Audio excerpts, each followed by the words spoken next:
What we're looking at here, Jeff, is my 1973 Corvette Stingray. I've had this car for nearly 2 years.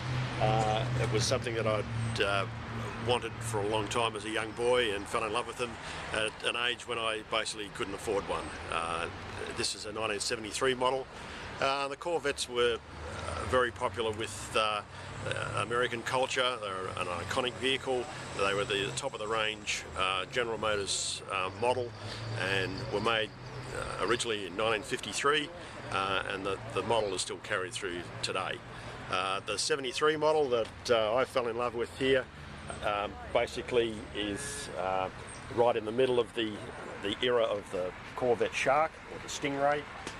It's a fiberglass body. This particular model was what they call the last of the chrome bumper bars, where they changed the rear end of this car after 1973, and it was also the first of the new front end on these vehicles, which really epitomised the styling of the Mako Shark, and that was the iconic Stingray look that America fell in love with. All right, why don't you open the door and let's have a look inside.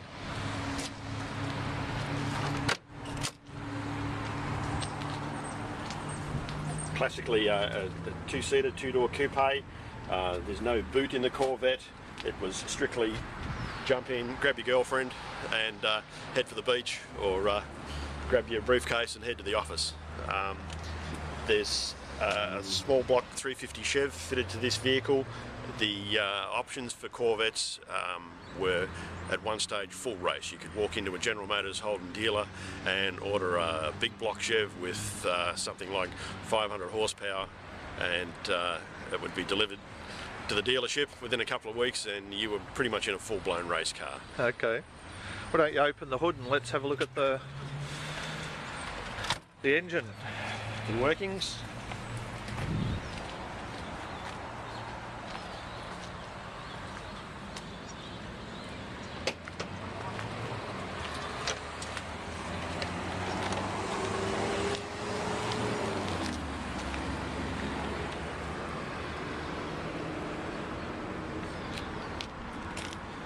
Tell us a bit about what's under the hood, Mike. This is a small block 350 Chev. This particular model in 1973 was fairly tame. It came off the showroom floor at 190 horsepower, which wasn't anywhere near as powerful as some of the previous models. At that particular time in the United States, there was a lot of legislation being passed to do with emission control and the way they actually rated the brake horsepower of a car, and things were starting to tame down a bit.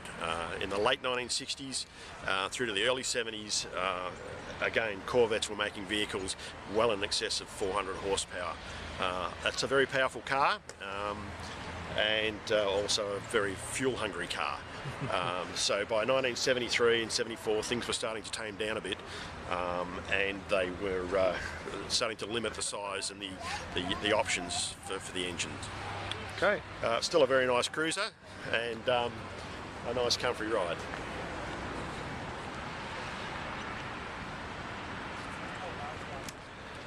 Thank you, Mike Hehir from Shepparton. You're welcome.